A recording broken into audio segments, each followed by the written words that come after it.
Welcome to True and Unpolished. Through this podcast, our intention is to uplift, amuse, and inspire you to create more of a life you'll love. Let's get authentic, everybody. Good morning, afternoon, evening, whenever you're listening to this. The episode you're about to hear, the conversation you're about to hear, is one that I was very inspired to have. I really felt this nudge to be of service in this particular way, sharing a particular story from my life, right? And it's kind of, to me, it's a big deal, right?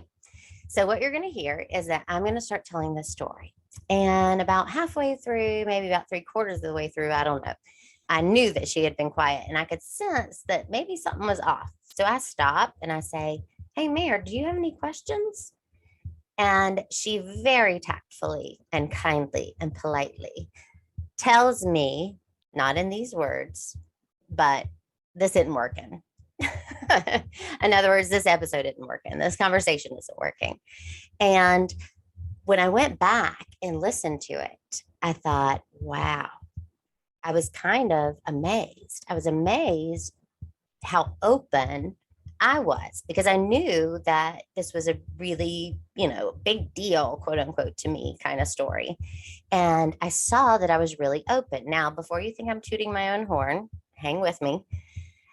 I went, oh, that was really go with the flow of me to be open to Mary saying this wasn't working and we should scrap it and do something else, or it needs to change in some way. And we talk it out and it was great.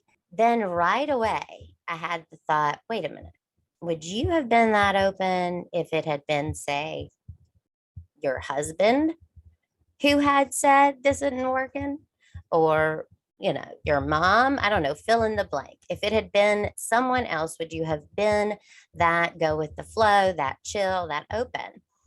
And of course, because the ego speaks loudest and first, my ego said, well, I mean, if that person were, like Mary in this way, then I would be that open. Or if this person was a good listener and I knew that they cared like Mary, then I would be open. And I thought, that's interesting. It's a little like the chicken and the egg thought experiment. You know the one. What comes first, the chicken or the egg? Because obviously the chicken needs to lay the egg. But in order to have an egg, you got to have a chicken to lay it, right? So which comes first? And I thought, in this instance, what if instead of thinking, if they were like this, then I'd be this open, or I'd be like this. What about if I were like this, then they would be like this. If I were like this, then they would be like Mary in this way. And I realized that that is the way in which to approach relationships, dynamics in relationships, dialogue with another person. But we tend to say, well, if they were this way, then I would be kind and sweet and thoughtful, right? But how about we take ownership? We are not victims of the world we see. So how about, Lydia, you take some ownership and you be this way, and then see how they become like Mary in this way. So in other words, if I want them to be a certain way, loving, kind, but honest, like Mary was. So if I want them to be that, then just like the chicken and the egg, you can decide which one comes first. I'll be the chicken or the egg, or whichever one I think's come first. And then I get the experience of having someone show up for me in that way. Isn't it great? We got the power, everybody. I know, right? Okay, everybody, take a listen. So I'm going to take you back to, what was it now? It would be 11 years ago when I was pregnant with my youngest son. And I've talked about him quite a bit probably. So you guys probably think you know a little bit about him, and you do. Although you can't really know the magic of him unless you meet him. By the time he was born, I had a 16 and a half month old son, another son, older son. And I was living in California and I was super isolated. My husband had family close-ish. They were 2 hours away. I had family that was like 2.5 hours away. But it wasn't a situation in which I had local help. And we lived right over the Golden Gate Bridge, and to get to any of our families, we had to go through the city. We had to go over the Golden Gate Bridge, go through the city, do all that. And so even though it's a 2 hour trip, a 2.5 hour trip, in my case, for my family, it was much longer than that in reality, because there was like 0 times where there was no traffic. The question was how much.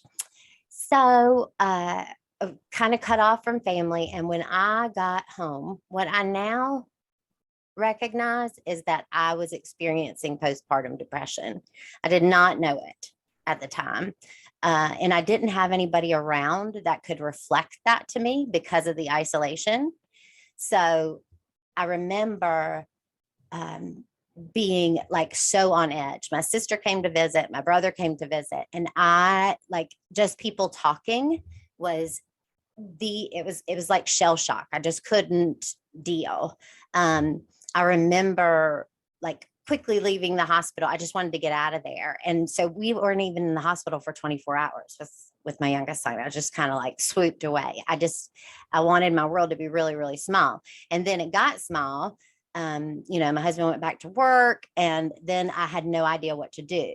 And he encouraged me to just leave the apartment. He's like, just try to leave the apartment. And before, I was leaving all the time with my oldest son. We were going to the park, and I knew other mothers there. And y'all, this is like such a granola hippie park. It was so great. Like, it was free love and dreadlocks everywhere. And it was the energy and vibe of the place was like cool, even though it was just like a playground with mothers. You know what I mean? Like, it was awesome. Mm-hmm.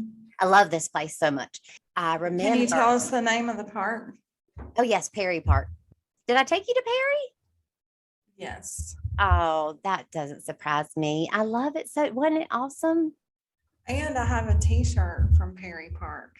Awesome. Oh, that's right. I remember Mace wearing it. Peace, love, and Perry Park. Yeah. I was so nervous. I had the double stroller, and nervous is not the way to put it. I was like teetering on the edge of a panic attack, even thinking about leaving the apartment. And I tell that because things just kind of went along. I had 2 boys. They're 16 and a half months apart. I'm in the trenches. I'm just treading water, everybody. I'm just treading water. And it was beautiful. I mean, these boys were beautiful. And for the moment my youngest son was born, I would wear him on the baby Bjorn, and he would face out, and he would smile at everybody and just like melt them. He was just, you could already start to glimpse his magic early on. So I thought things were hard, because they're hard when you have 2 boys that are 16 and a half months apart, and you don't have any family around, and you're going through postpartum depression. So I just knew that I was like making it. Well, you didn't know that you were going through postpartum depression at the time. No, I did not. So you thought that things were hard when you had a 16-month-old and a brand newborn. Yes. Which it is. Yeah. I mean, if you don't have postpartum depression, and if you don't have what's coming next in the story, yeah, then it's really hard. Yeah. I'm certain I had postpartum depression too. Mm-hmm. Mm-hmm. And mine was untreated. Yeah, mine too. Why do you think yours went untreated?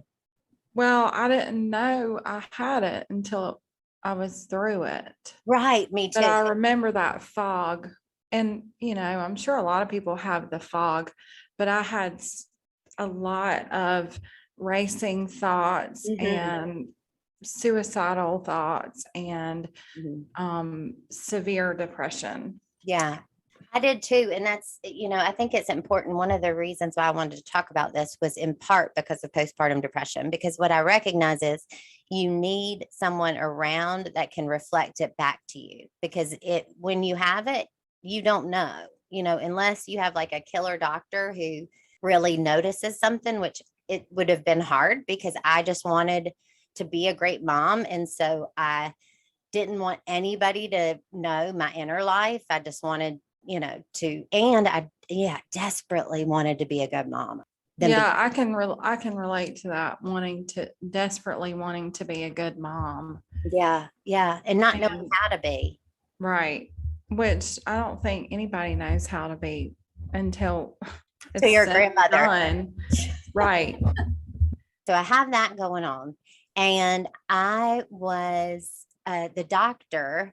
Of course, you're going to the doctor like weekly when you have an infant. And I was going with an infant and a 16-month-old, like constantly. And at that time, we were a one-car family. So I was also picking my husband up, taking my husband to work, picking my husband up. And the traffic was at least an hour and a half, even though we were maybe 12 miles from the Oh my place. gosh. Yeah, I mean, it was crazy. So I was spending 3 hours in the car with these two babies, and my youngest was colic.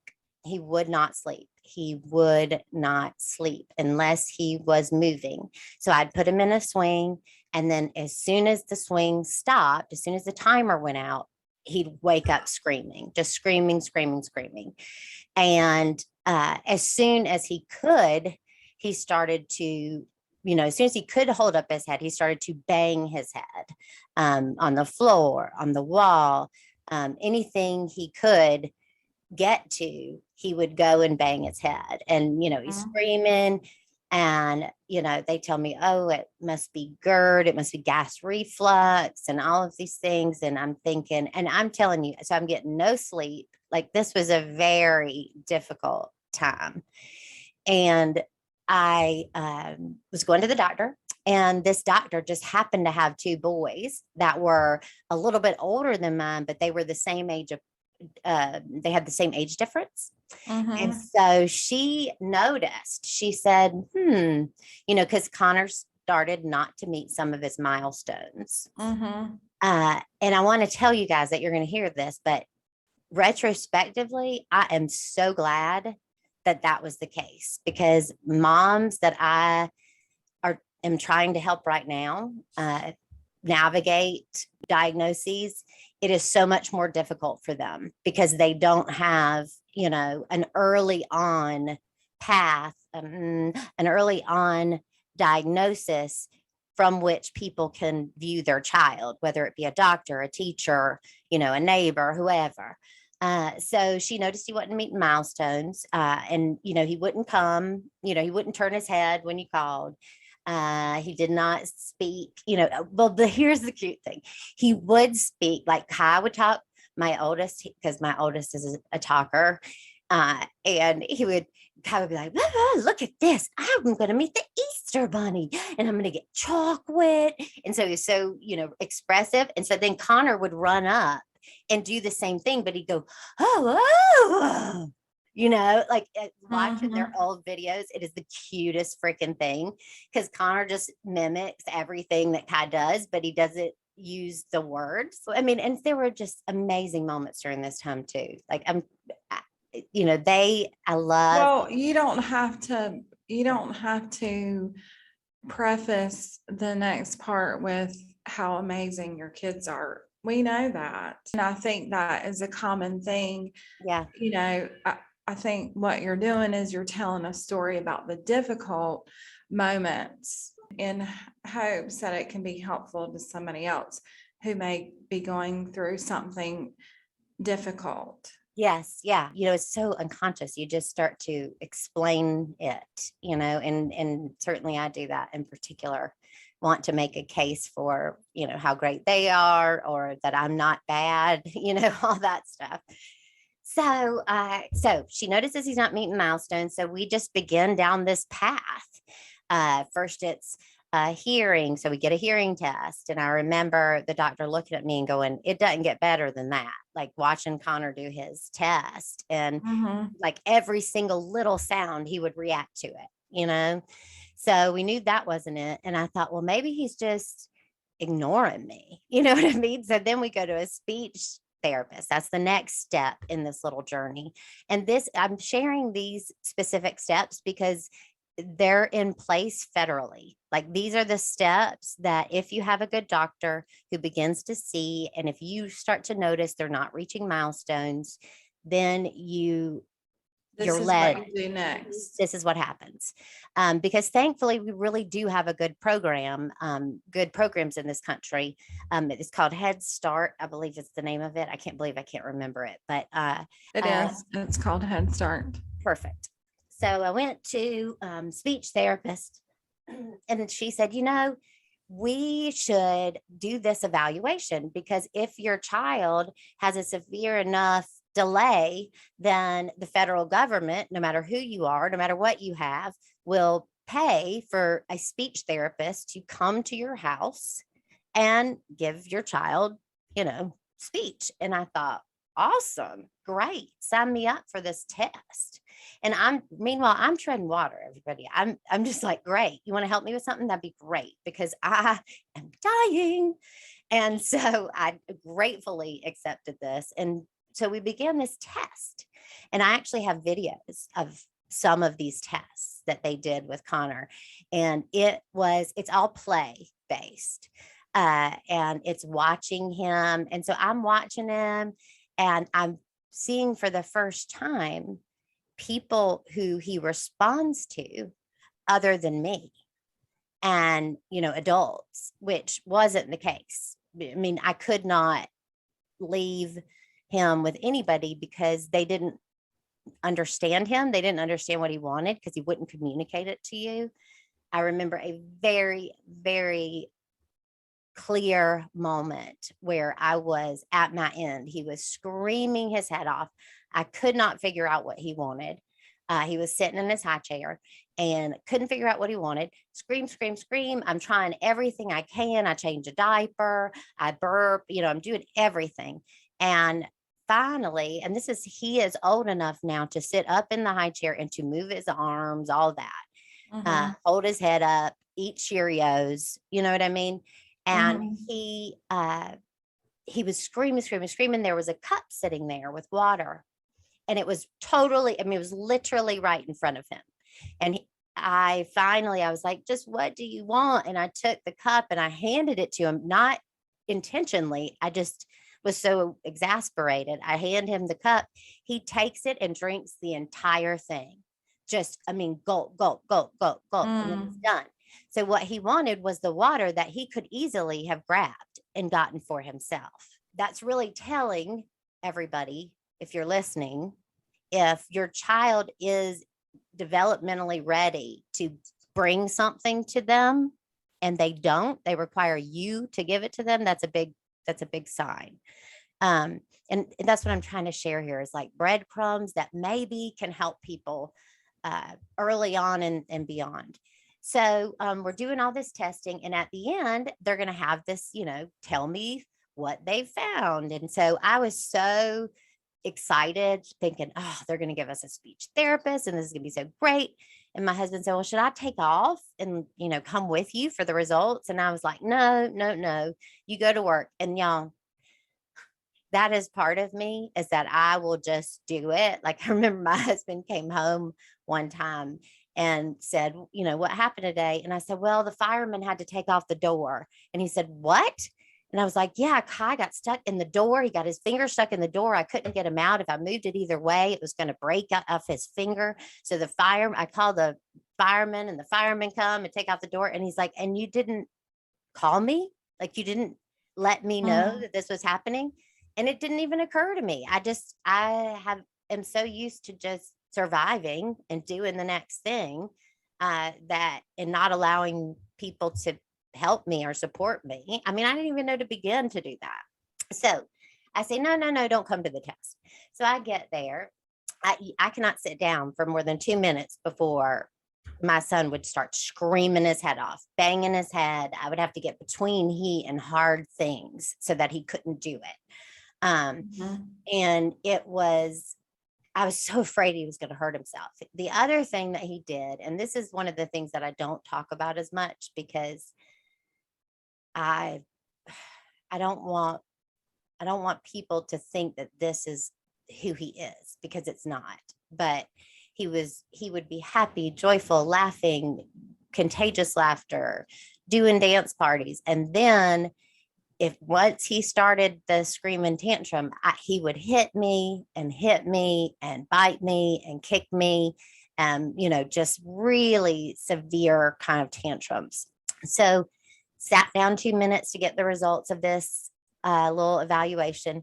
And within 2 minutes, he's screaming. And the woman, I will never, ever forget this. She stands up and she said, let's walk and do this.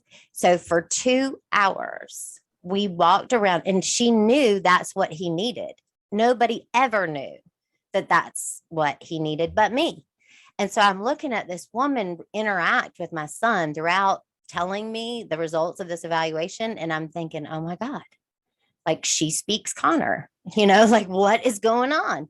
And at the end, they tell me that the diagnosis is suspected ASD, which is autism spectrum disorder. At this point, he's 18 months old, and we don't diagnose until 3 years old. You don't get an official diagnosis before the age of 3. So at this time, it's suspected ASD. I know I'm going on and on. Do you have any questions yet, Mayor? Well, I think we should pause for a second. What are we trying to accomplish? I guess what I'm having a hard time with is how it fits in overall with the true and unpolished. The focus is to help people in whatever spiritual growth they're dealing with. And certainly this could be something a lot of people, and I think if it's specific to autism, then we kind of lose the rest of our audience. Yeah, yeah. But if we're using autism as an example of things that are difficult for people to go through, Yes. then it could be helpful. I really think we should start over. I think we should start over. Well, I'm going to keep the audio from today. I don't have time to start over today because Connor's got to go to the endocrinologist, and we got to go tomorrow, spend the night at Children's Hospital. So I don't have time to do it, like start over. But I'll keep the audio from today. But what I wanted to say too, I just wanted to mention, Connor is not primarily, his deal is not autism. His primary deal is the chromosomal anomaly. And so, but we got there via an autism diagnosis. We would never have understood it. In fact, the autism diagnosis was taken away from him right before we left California and then given back. Okay, so this is what I want to say. Every week before we start, we have an intention. We draw a card for inspiration. If you've been listening, you know this. But today's card was about the land in between. And so what I'm kind of thinking about is how, one, we all in our individual journeys have these moments. Yeah. The land in between. It's a time where we're moving from what was, where we're having one foot in the past and we're stepping forward into something new. And this time can be a very painful time, also, it can also feel like we're stuck in the mud, like we're in quicksand, or, we're not moving forward at all. So we have these individual moments. And then also, I think, collectively, we have this moment right now that has been going on for a couple of years where, what I see as people wanting to go back to the past. Like, let's get back to life. Let's get back to the way things were. Yeah. And I've never seen it that way. The way that I've seen it is that we're moving forward. we're moving into a new way of being in the world. And we don't know what that looks like. We don't know how to get there. And I think, that collective experience that a lot of people can relate to is a reflection of the things in our individual lives, like dealing with, a child with special needs when you don't have any experience with that. Mhm. And you're a young mother trying to manage, but we all have those experiences. Absolutely. Absolutely. And I think that in truth, just as an aside, I think this is perfect for an episode. Like all of that, you stopping me, the whole deal. I completely agree. And I think the person that Connor is like, I really truly know that his chromosomal anomaly, the quote unquote disability, is not at all. Like, I think his, we are seeing in real concrete form, physiologically, an evolution of our species. Right. And that was the second thing that I was going to say. I think that is really beautiful and important, that the way that you got to the what is it? I love you're saying it like that because everybody does. And I only say it this way because I have been saying it so long. So it's chromosome anomaly. It's two words, chromosome and anomaly.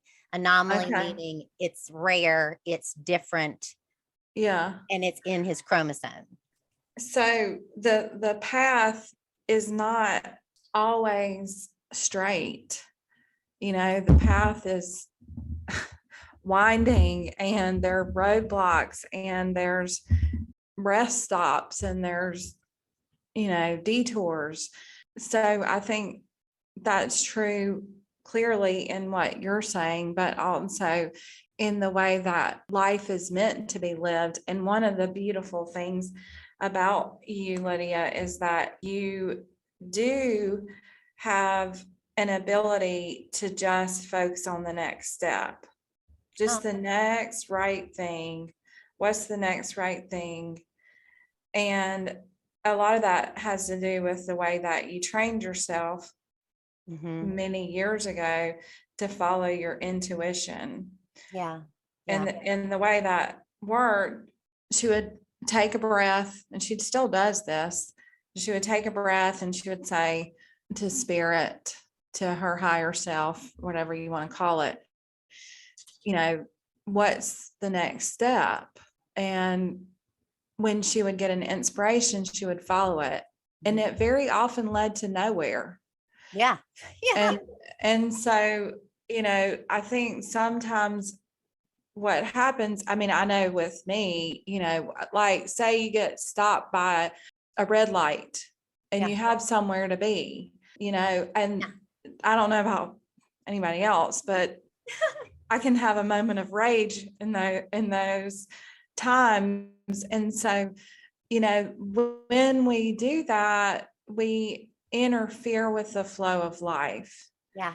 And so taking a breath and saying, okay, help me to be open to this experience. Yeah. Yeah. Yeah.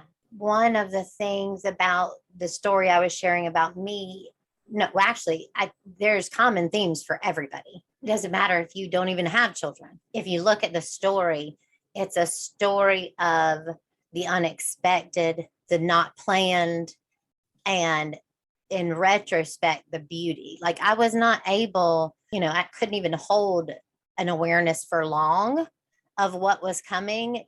So thankfully I couldn't anticipate too much. But that feeling of taking the next step, what it reminds me of is like Martin Luther King Jr. He would say his definition of faith was taking the next step before you can see the whole staircase. And that, I think that's something that resonates within everybody. And I think that when we're being called to something, and in this case, in this story, I'm talking about being called to be Connor's mother. I think that when we're called to something, things slow down in that way when we embrace it and say, okay, next step, next step. So it's not new. Martin Luther King was doing it. Many, many others have done it before us. And I think that the difference now is that it's more mainstream. There's more of us doing that now. And I agree with you, Mary. You were talking about big change, and we're going through big change right now. And I think there'll be more. But I also believe that it's our children who are the beneficiaries of most of that big change. So I don't necessarily know that what we're going to see, but I know that right now people are having specific callings to do things. And Mary and I kind of have, how would we define that, Mary? Your calling and my calling. Oh, I wrote this down. Okay, last night I said, tell Mary about our different patterns of growth right now. I see Mary as more of a wandering phase of her life, a going out. And I see mine as a growing roots, like, so staying and growing those roots. Our lives, the out picture of Mary's life and my life look real different in what we're choosing to do right now during this time of change. But in fact, I think both are necessary. Both of those things are necessary. We must be willing to wander, to understand that things are not going to be the same, that things are changing. And we must also grow roots right where we are. You can't really do both at the same time, can you? I don't know. I think you're doing it. You're with your gardening, like you're getting back to your roots, metaphorically, you're learning, kind of ancient ways of being, ways of being that were here before we had, debit cards and www.com and all that stuff. So I think you are both wandering and growing roots. One of the things about that card today with the land between is redefining who you are. I wonder, as far as creating more Yes, in our lives, how this kind of goes along with what you're talking about, but redefining who you are. Yeah. And I think the moving or reconnecting, grounding ourselves in who we truly are, in our most authentic selves. Yeah. And I have an adolescent who seems to be trying on different aspects right now. And so that's a good mirror for me to kind of practice that. And I think whatever phase your children are, the children around you are in, they're such great mirrors for us. If we accept the invitation, we can learn so much about ourselves. Yes. And I think it's a good question to ask yourself when you're beginning to isolate yourself. Is it because I don't want to see a mirror? I've felt like that. Absolutely. Times. Yeah. I don't want to see a mirror of myself. I don't want to see all the parts about myself that I don't like. Right. Or or you don't even know that. In my case, what I'm discovering right now is that I had no idea what I didn't want to see mirrored back to me. I only knew that I was isolating and what's going on. Really, that goes back to the beginning of my story with postpartum depression. And I didn't have a mirror. And that's why we need each other, to mirror back to us. We need our children to mirror back to us. And what the ego intends, as Marianne would say, in the Course of Miracles would say, what the ego intends for quote unquote bad, evil, or bad, the source of you, the love that you are, intends for good. Well, I would say, Lydia, that you did have a mirror, because you said that. I actually wrote that note down because I wanted to ask you about it. You said we need someone to reflect it back to us, and I didn't have that. And I hear what you're saying, because you were largely isolated. You were with two pre-verbal babies most of the time. But I think this is kind of a lesson for anybody going through it, that we always have mirrors. Yeah. There's always someone, whether it's a stranger or a situation, there's always someone or something to reflect back. I think recognizing that whatever is happening in my life right now is a reflection of my inner world. Yeah, absolutely. Because that made me think the chaos itself, the chaos of my circumstance was a mirror, was a reflection of my inner life.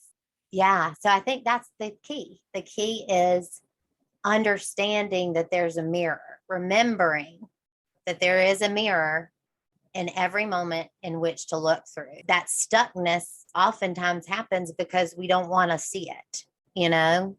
Right.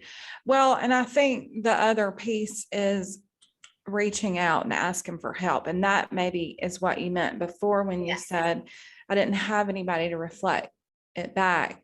You didn't have a gentle, loving presence in your life to say, hey, honey, I Yeah. think something's going on with you. Right, right, right. And so if that is the case, and we all have these moments, where we can't see, and maybe we don't have that support. Mhm. And in that moment, if you could just reach out to Yes. someone, Yeah. and if you don't have someone, reach out Yeah. to an organization Yeah. that, That's a great point because there are. whether it's a mental health center, a therapist, Mm.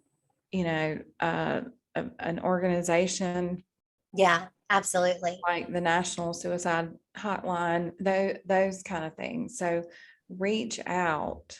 Mhm. Yeah. And my experience is every county has a crisis line that you can call.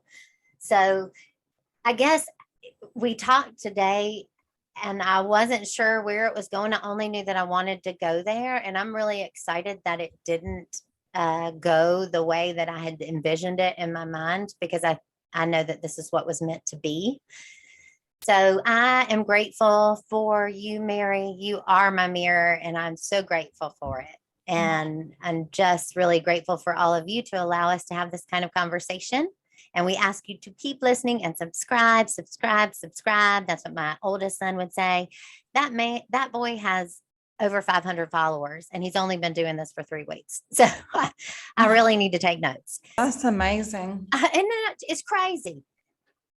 You have been listening to True and Unpolished, the podcast. Let's see what happens next.